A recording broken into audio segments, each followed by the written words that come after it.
Hello, everyone. Welcome. I'm so glad you're joining me here this morning or afternoon, wherever you are in the world. Let me know in the chat where you guys are coming from. And we're going to start in a minute.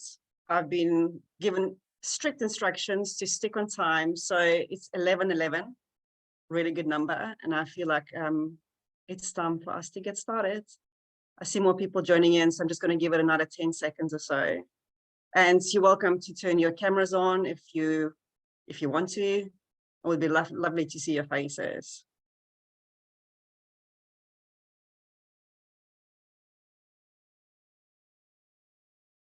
From Colorado. What time is it in Colorado? And Toronto, oh my gosh, I'm like really honored, guys. It's like midnight, no, maybe like 5 in the morning. India, Poland, Venezuela, beautiful, beautiful. Spain, Mexico. Oh, I always wanted to go to Mexico. 4 a.m. Oh my goodness, that's incredible. Thank you. Hi, CT, UK.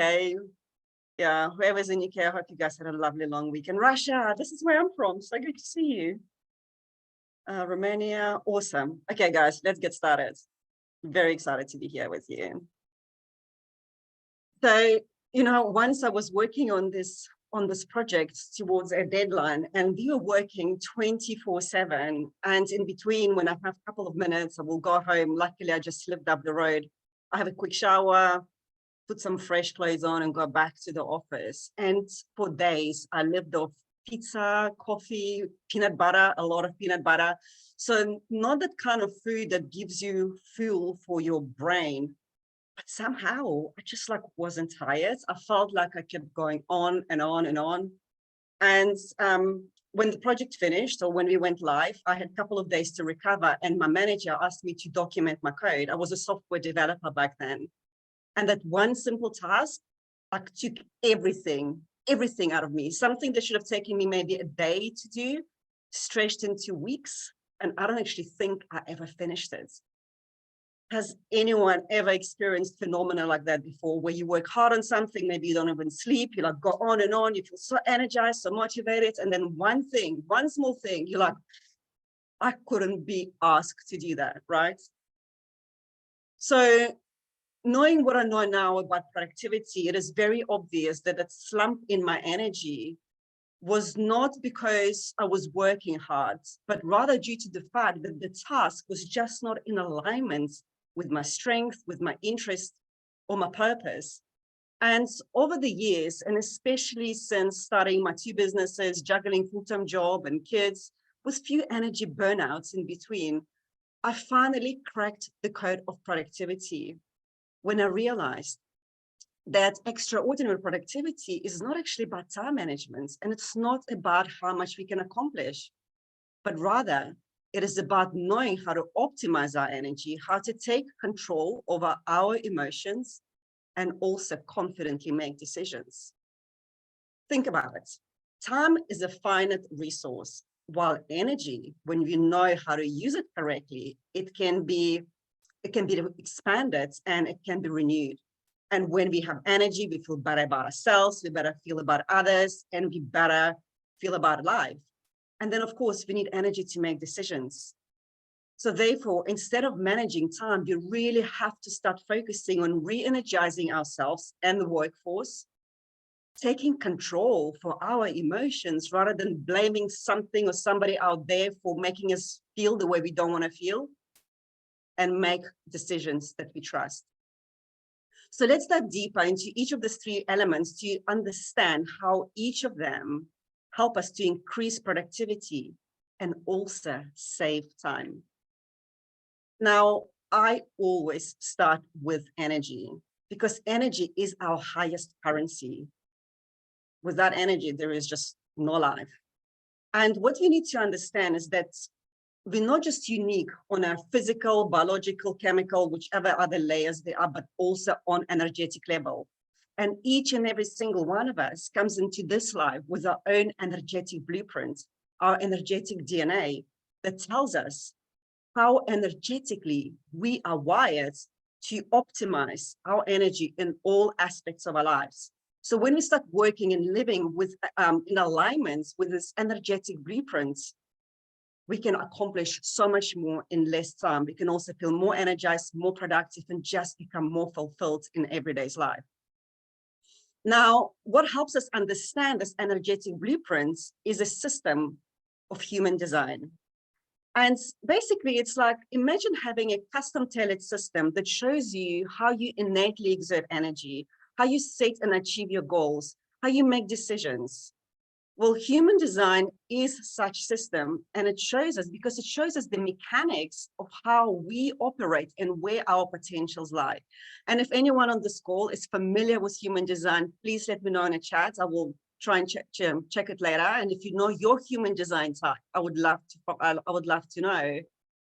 For those of you who are not familiar with human design, I am sure you've heard of profiling tools like Myers-Briggs, StrengthsFinder. Well, human design builds on that, and it introduces one key element to it, our energy. And as such, it has a potential to transform how we work and how we live our lives. Now, the most basic and fundamental piece of human design is the energy type. It can also be known, it's also known as the career type. And here in this little chat room of ours, we have a mix of 5 different types. Same as in your office environment, in your home environments. And every type, they bring their own set of skills and their own set of strengths to the table. And the way they remain productive and energized is different for each type. So let's have a look at these 5 types. Firstly, are manifestors. Manifestors are people with this tremendous energy to start things. And normally they don't just start one thing, but they start many things at once. However, often they don't have the energy to finish what they start. And therefore, for them to stay productive, it is crucial to inform other people of their actions, something that, by the way, doesn't come natural to them because they just move way too fast. But it's informing. That's the key to the productivity, because it's going to be the other people who will help manifestors to finish what they start and free them up to go and do something else. Without this little piece, they can often be seen as people who start but just don't finish things. The next 2 types are generators. Generators, as you can see, they make majority of population in this world. And they are the only 2 types who cultivate, who create that energy within themselves. They don't need other people around them to feel energized. And the way they get energized is when they do things. They are like the doers, the builders, the workers of the world. And the more excited and passionate they feel about what they do, the more energy they have. When there is no excitement, there is no energy. And one of the crucial pieces between, or differences between those 2 types, is this generators' productivity is really enhanced when they focus on one thing only. While manifesting generators, they are uniquely designed to multitask, and actually focusing on one thing can impact their productivity quite negatively. So really, as long as there's excitement and passion there, they can go and do as many things as they like. The next up is a projector. Projectors are not here to do things. They're not here to initiate. They just don't have that energy, really. For them, it's really important for them to rest throughout the day. So they work in like small bursts of energy. Whenever there is energy, they work. So pausing, go for walks, like just really chilling out throughout the day is crucial for their productivity. Now, one of their gifts is to see and unlock potentials within others. And often it's the potentials that other people don't even see within themselves, which is why it makes them great leaders, guides, and coaches. And last is not least are reflectors. Reflectors, as you can see, they're very rare. And they're here to reflect to us the health of our society. They're literally like our mirrors. They show us how well things are going or not so well. And for them to thrive, for them to stay productive and energized, they need to be in a supportive and nurturing environment with the people who they like and trust. So how does your energy type then impact your productivity? Well, first of all, when we know how to manage our energy, we focus a lot better. And when we focus, we actually get stuff done. It improves team dynamics. You know, when we are unaware of our needs, when we disregard them, we actually go against our true nature. And that's when we start comparing ourselves to others, which in my opinion is probably the most self-destructive habit we can have, because it creates jealousy, competitiveness, resentment, judgments. But when we know what we need to thrive, when we understand how people around us designed to operate and what they need, instead of competing, comparing, we start collaborating, and collaborative teams are just way more productive and engaged. And of course, it then helps us to accomplish goals, because when we manage our energy, we can recalibrate work priorities and then set goals that feel exciting and that actually work. And when we focus, when we work together as a team, when we know what we need to accomplish our goals, we save ourselves a ton of time. Emotions. So our emotions affect our actions and impact our behavior. And what we need to understand is behind every emotion, there is a belief. Belief is just a collection of thoughts that we thought of multiple times. And therefore, it is our thoughts that determine how we feel and what we experience. So if we don't like what we're experiencing, if we don't like how we're feeling or how certain people make us feel, it's got nothing to do with the external circumstances, but rather what we think of them. In other words, it's the meaning that we give to the circumstances. And unless you become aware of these unconscious beliefs and bring them to light, bring them to the surface, they will continue to impact our feelings, our actions, and behaviors. But when we identify them, when we become aware of them, then we can start taking conscious steps towards changing our thinking, which in return will change how we react, how we behave, and how we act. So the question is, how do we then become aware of this unconscious belief, something we're actually not even aware of?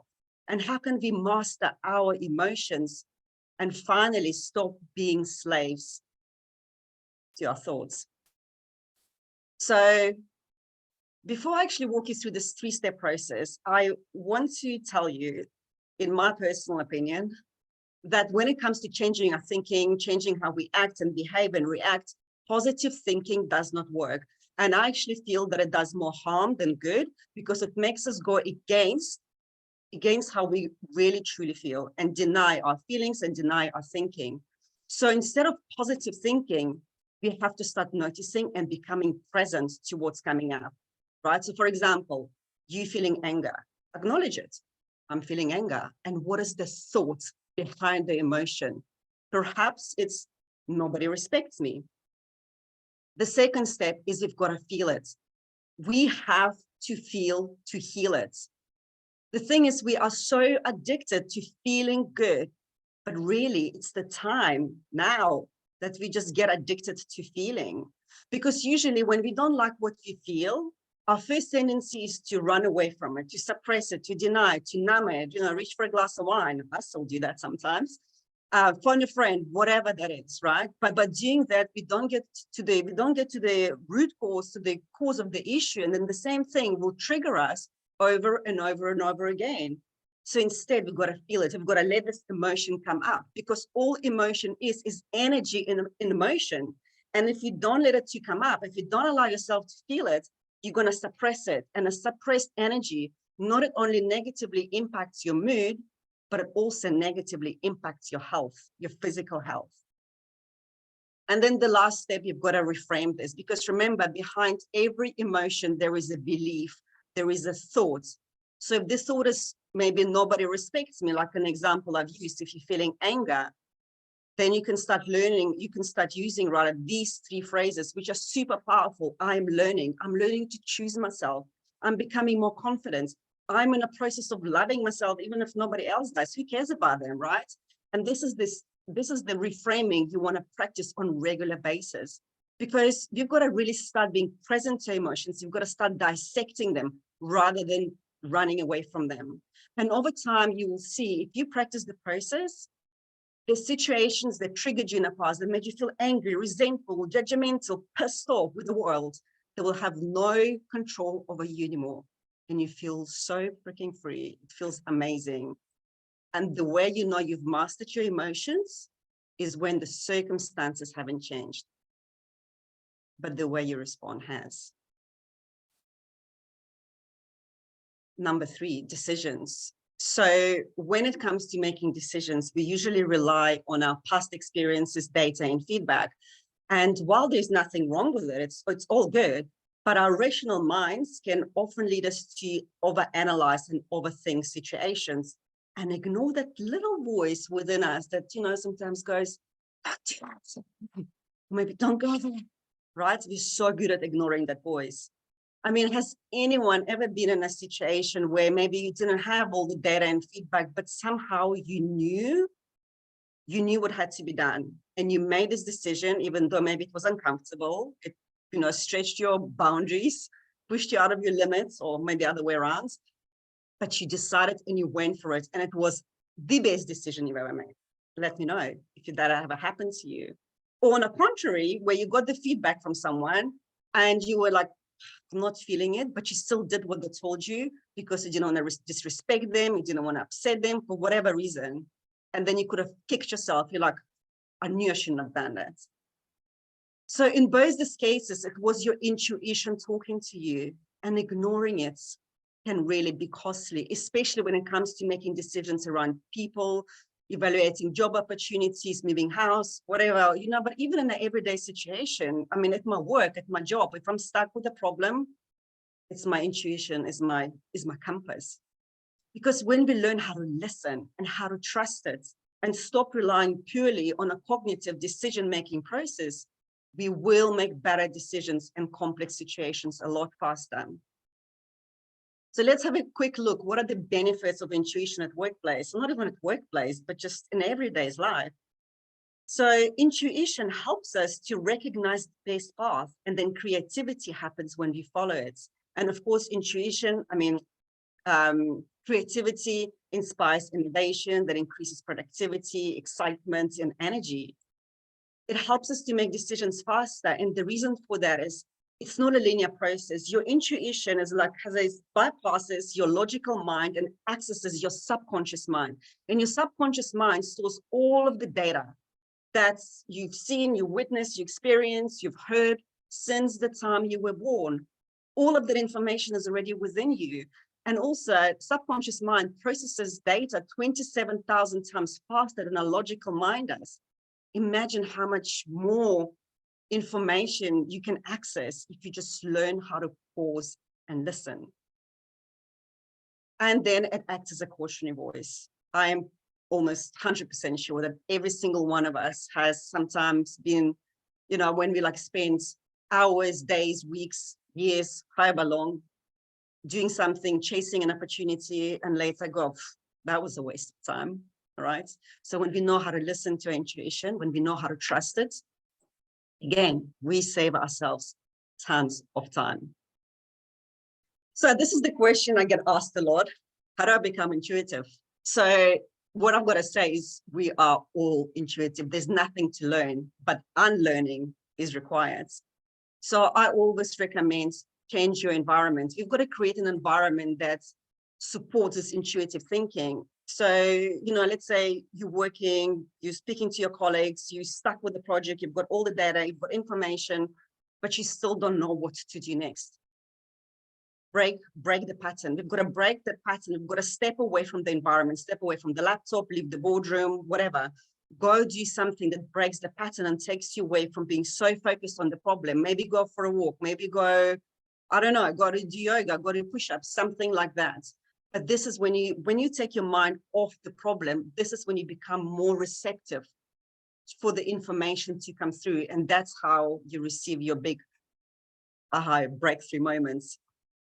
Slowing down, whenever I tell people to slow down, they think I'm crazy. They're like, I don't even have time to have lunch. But slowing down, guys, is an action step because it tells your thinking mind where to look next, and also creates a space for you to listen to that little voice that you may often ignore.